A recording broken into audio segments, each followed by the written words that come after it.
बिहार में जो चुनाव हुए उसमें भी मतदान के जो विक्रम हुआ है वो लोकतंत्र की सबसे बड़ी ताकत है।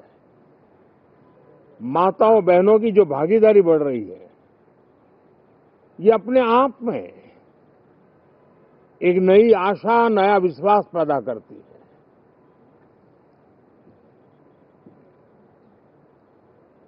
एक तरफ लोकतंत्र की मजबूती और इस लोकतांत्रिक व्यवस्थाओं के भीतर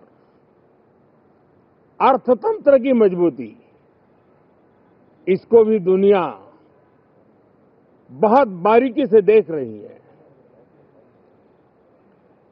भारत ने सिद्ध कर दिया है डेमोक्रेसी कैन डिलीवर।